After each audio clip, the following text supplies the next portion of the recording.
tratamos de compartir, como todas las mañanas, para ponernos en contexto cómo van los números a nivel nacional, a nivel internacional y, por supuesto, a nivel local de los contagios del coronavirus. Y dentro de la cantidad de fallecidos, que sabemos que para la familia que ha perdido un querido es el 100%, ahí no hay porcentaje ni número que valga, el dolor es grandísimo. Vemos que también hay muchos recuperados del COVID, pero tenemos conocidos, hemos secuelas respiratorias, algunas secuelas cardíacas, pero ¿quedan secuelas cognitivas? De ese tema vamos a hablar, porque siempre recurrimos como especialista a el mejor neuropsiquiatra de la ciudad de Mar del Plata, que es Pablo Bolognesi, que ya lo tenemos en línea. Buenos días, Pablo. Buen día, Roxana. ¿Cómo estás? Bueno, gracias por lo del mejor. Para nosotros es el mejor. Y el único. No.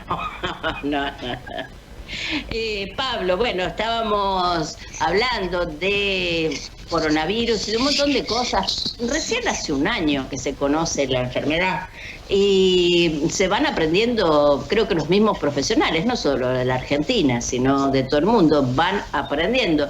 Pero ahora que ha pasado el tiempo de contagiados, se ven secuelas en algunos. En tu rubro, vos venís en los pacientes que vos atendés, en el área en que vos te desarrollás, ¿ves personas que le haya quedado alguna secuela por el coronavirus?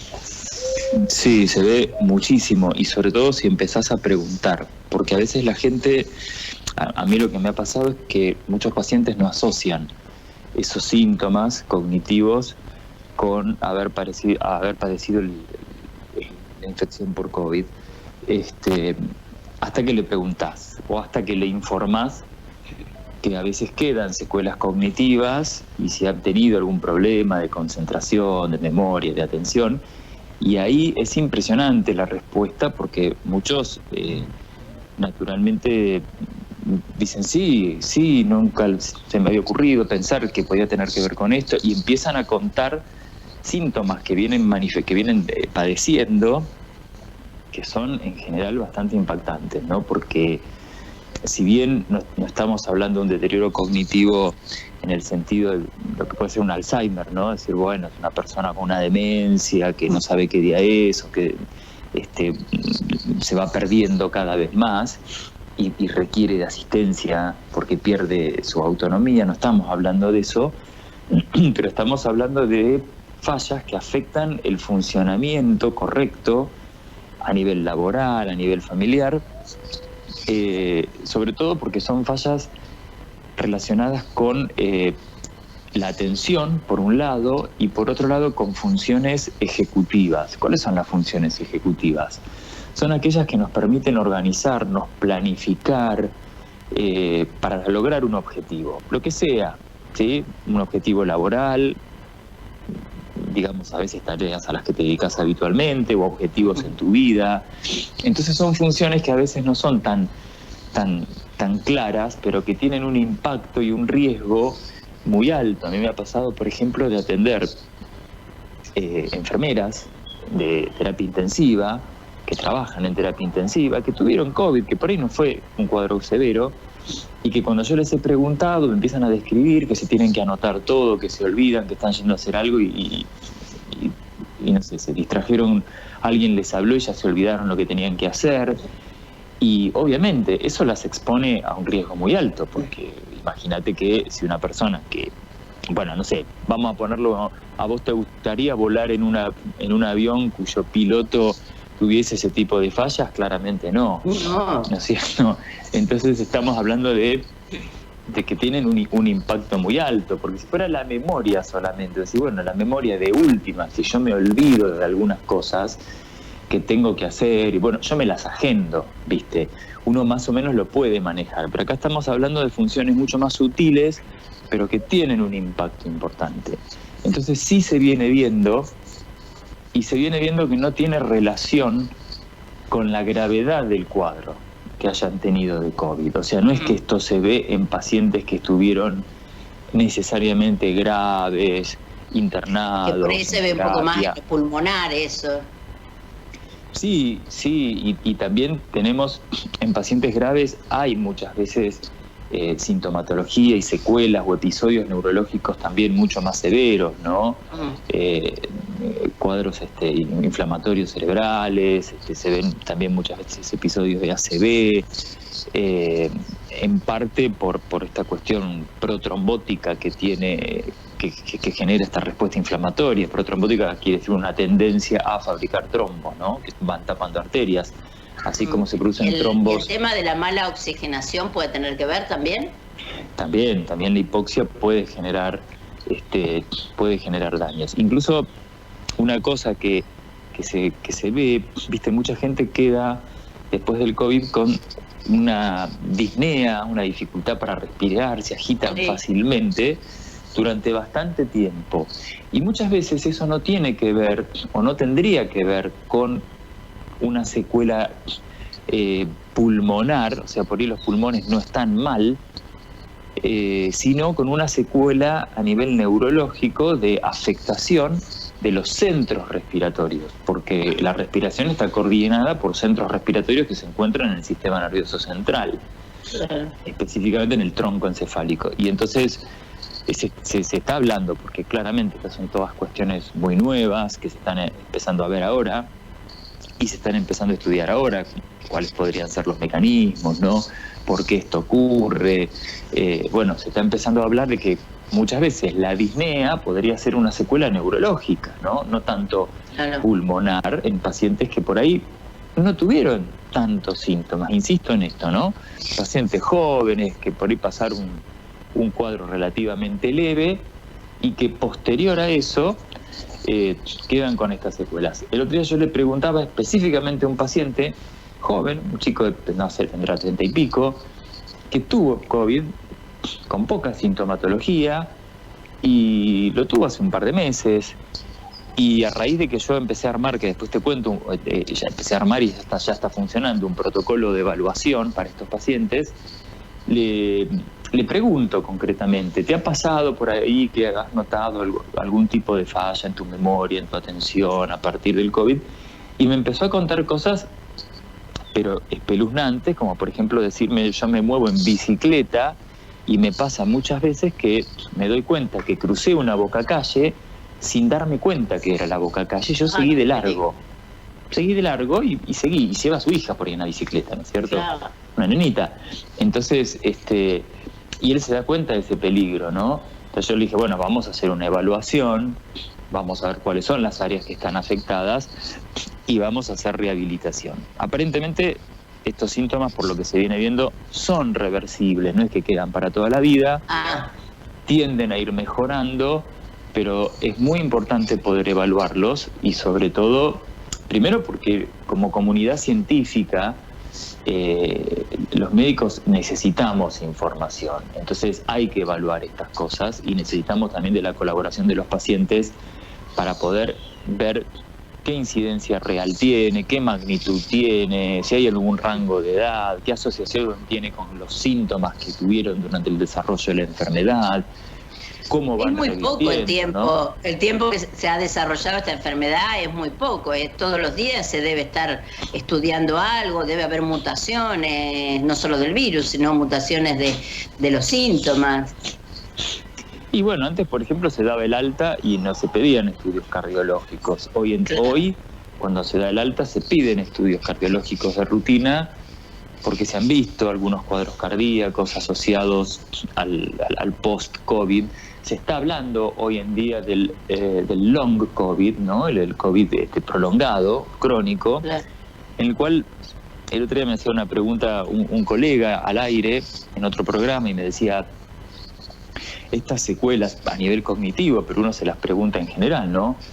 ¿Se pueden pensar como secuelas o tenemos que pensar que quizás es una especie de cronicidad del virus activo, ya no produciendo los síntomas más fuertes y más conocidos, sino este tipo de síntomas? Bueno, eso también está en estudio, ¿no? ¿Por qué mecanismo están ocurriendo este tipo de de síntomas que pueden ser cardíacos, respiratorios, neurológicos, y a nivel de lo neurológico, sobre todo el área mía, que es lo cognitivo, que yo creo que es muy importante evaluarlo. Hablábamos casualmente de eso, es decir, bueno, hoy en día se le da el alta al paciente después del COVID. Bueno, vos lo mandás a hacer una serie de estudios, ¿no? Lo mandás al neumonólogo para que evalúe una tomografía pulmonar, ver cómo quedan los pulmones. Se los manda a los cardiólogos para evaluar la función cardíaca, un ecocardiograma. Bueno, deberían de rutina ser derivados para una evaluación neuropsiquiátrica, digamos, ¿sí? Hay mucha depresión asociada también, mucho estrés postraumático también, ¿sí? Pero eso se asocia muchas veces a cuadros graves o de riesgo, ¿viste? Si vos te tuviste que pasar 25 días en terapia intensiva, solo, sin saber si ibas a sobrevivir o no, sin poder levantarte, sintiendo que te faltaba el aire, si te ibas a morir, ¿viste? No poder hablar con nadie, obviamente que eso deja secuelas, más allá de cuál sea la enfermedad, si es COVID o si es una neumonía por aspiración, o sea, no importa, pero se están viendo además sí secuelas neuropsiquiátricas importantes, incluso se han detectado casos, varios casos y están reportados de cuadros psicóticos. Se lo está empezando a asociar también a un riesgo más alto de Alzheimer, algo que para mí es muy precoz hablar de esto. Pero esos casos psicóticos son como consecuencia del COVID, ¿no lo tenían antes? Claro, sí, como consecuencia del COVID, no son previos. No, porque si fueran previos vos no lo considerás como una consecuencia, ¿sí? Del COVID. En todo caso, podés preguntarte si se descompensó a partir de una enfermedad orgánica, cosa que se ve frecuentemente, ¿no? Muchos pacientes que tienen patologías psiquiátricas o neurológicas a partir de algún otro cuadro clínico, que por ahí no tiene nada que ver, puede ser una infección urinaria, no tiene nada que ver con lo neurológico, sí pueden padecer descompensaciones de su cuadro neuropsiquiátrico, pero no, acá se está hablando de episodios, me lo han dicho muchos clínicos, he visto muchos pacientes con brotes psicóticos, con síntomas psicóticos en el contexto de la evolución del COVID, y bueno, es todo muy nuevo, por eso yo creo que la evaluación neuropsiquiátrica uno tiene que hacerla aunque se sienta bien, ¿sí? Sobre todo la idea es que, por un lado, los médicos empecemos sobre todo aquellos que reciben y manejan pacientes con COVID, clínicos, neumonólogos, ¿sí?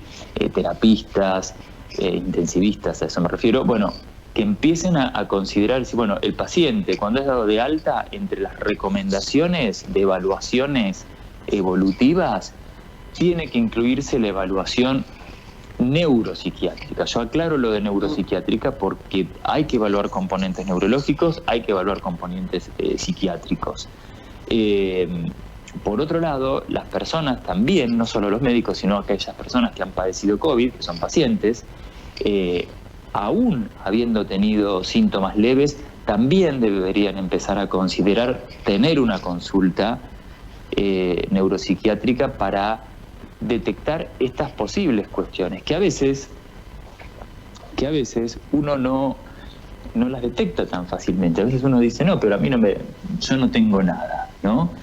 Y es como decir, no, yo tengo la presión bien, ¿te la tomaste? No, pero no tengo síntomas de hipertensión. Bueno, no, la presión hay que tomarla para saber si tienes la presión bien, ¿no? Bueno, muchas veces los médicos nos encargamos de eso, de detectar síntomas, de detectar signos, de detectar fallas que nos alertan de un cuadro, de una patología en la cual el paciente no está todavía teniendo síntomas o no es consciente de esos síntomas o no es consciente de la presencia de ese cuadro, y sabemos por experiencia médica que cuanto antes uno diagnostique algo, el pronóstico es mucho mejor, ¿sí? Claramente. Y acá dos preguntas en cuanto a esta evaluación neuropsiquiátrica. ¿Se hace en Mar del Plata? ¿Y qué es? ¿Es una sola evaluación? ¿Lleva un rato? ¿Cómo es la evaluación? Bueno, yo armé un departamento, estamos de estreno, digamos, desde hace 3 meses, dos departamentos en la institución en la cual soy parte de la dirección médica, una institución que se llama FADE, 2 departamentos, uno que es de neurociencias y otro que es de deterioros cognitivos y trastornos de memoria, demencias, ¿no? Todo ese tipo de patologías cognitivas.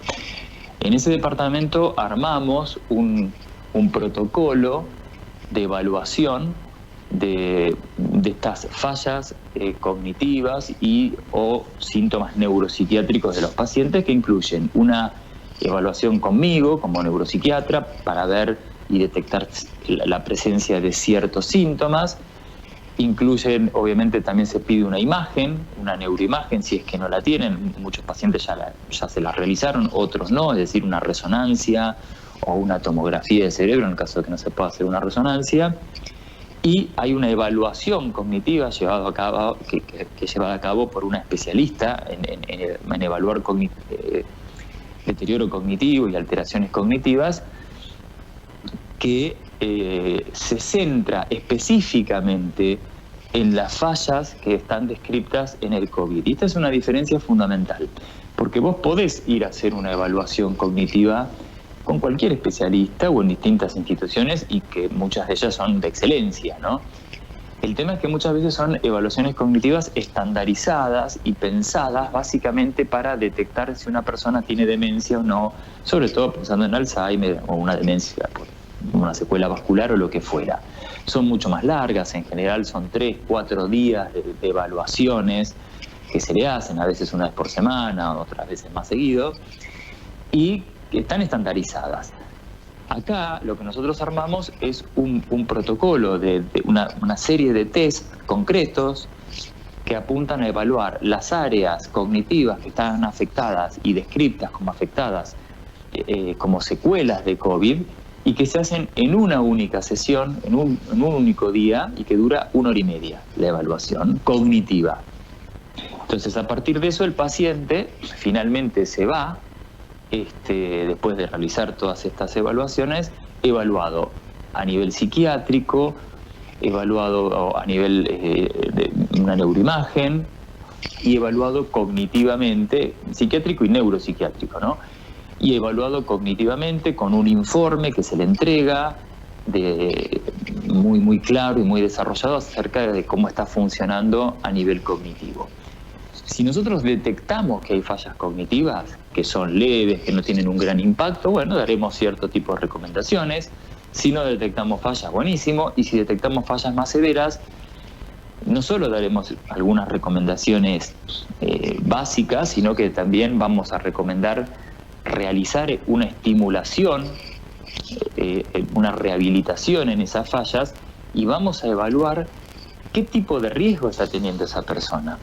Porque si esa persona realiza un trabajo que se ve expuesto a partir de estas fallas, la recomendación va a ser, bueno, vamos a hacer una licencia. Es como si vos, no sé, te fracturas algo y no podés caminar y tu trabajo exige que te movilices, vas a tener una licencia. Es algo lógico y absolutamente básico, ¿no? Acá es lo mismo. Lo que pasa es que lo cognitivo a veces no... Suena raro decir, no, te vamos a dar una licencia porque tenés problemas para prestar atención. No estamos hablando de soy distraído.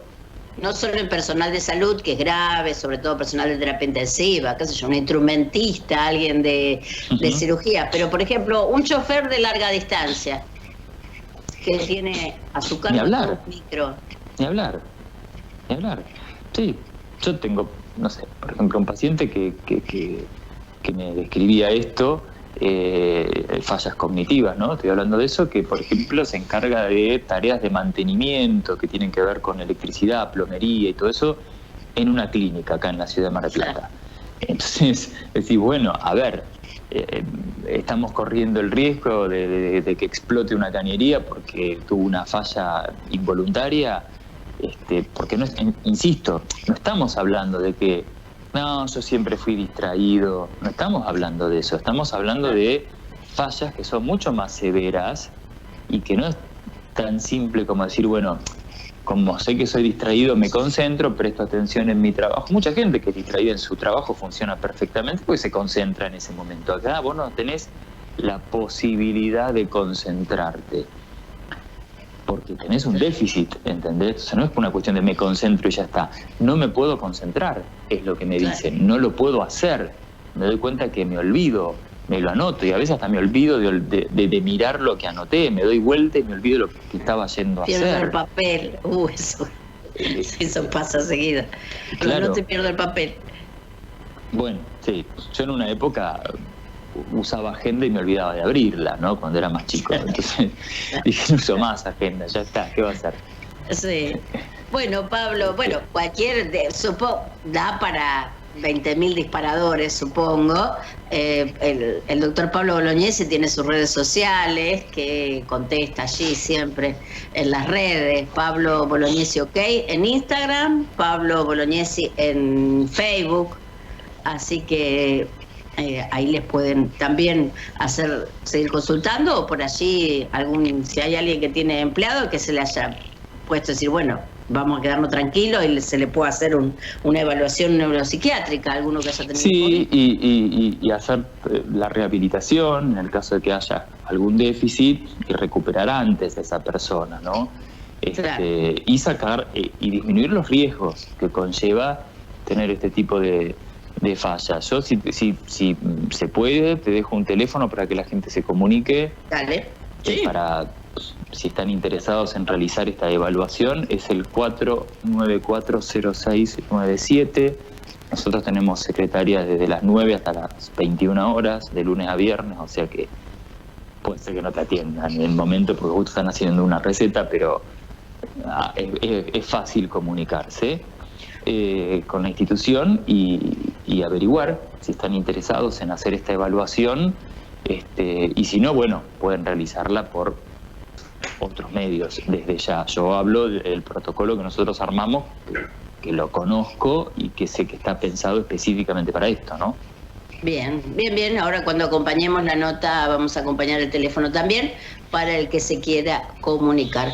Bueno, muchísimas gracias, Pablo, por todo este tiempo. No, gracias a vos, Rosana, por difundir estas cosas que a veces son como un poquito dejadas de lado ante la gravedad de otras cosas, ¿no? Que claro, el hay COVID. coyunturas más macro que a veces nos hacen olvidar otro tipo de cosas que están pasando. Además, insisto, lo nuevo es lo que, porque todos los días hay cosas nuevas que aparecen. Todos los días, sí, todos los días, por eso es que estamos, como decíamos hace muchos meses, me acuerdo una nota que yo te citaba una frase, ¿no? Que decimos, que no es mía, que estamos escribiendo el guión arriba del escenario y realmente es así. O sea, nosotros nos estamos moviendo en un escenario dinámico, desconocido, en el cual muchas veces tenemos que, pareciera ser que uno cambia de opinión y eso genera mucha inseguridad, ¿no? Hay discursos contradictorios, a veces claro, incluso desde la ciencia, pero porque, bueno, se va investigando, se va descubriendo, van apareciendo secuelas que antes no se veían porque no había pasado suficiente tiempo. O sea, si vos tenés una enfermedad que te puede traer secuelas al año, a los 2 años, y es una enfermedad nueva que lleva 6 meses de evolución, esas secuelas no las vas a conocer a los 6 meses. Un caso muy famoso es el de la gripe española, famosa epidemia de gripe del año 1918-19, que deja una secuela neurológica que se llamó encefalitis letárgica, que se empezó a estudiar y a ver y aumentar los casos muy severos, sobre todo con los medios que había en esa época a nivel medicinal, muy severos, que se empezó a ver vino después del brote de la gripe, ¿no es cierto? Entonces, claramente no se puede, uno no es futurólogo, así que lamentablemente es así. Se va viendo en el camino y se van tomando las mejores medidas que se puedan tomar. Se hace camino al andar, diría el poeta. Sí, tal cual. Gracias, Pablo. Buen fin de semana. Bueno.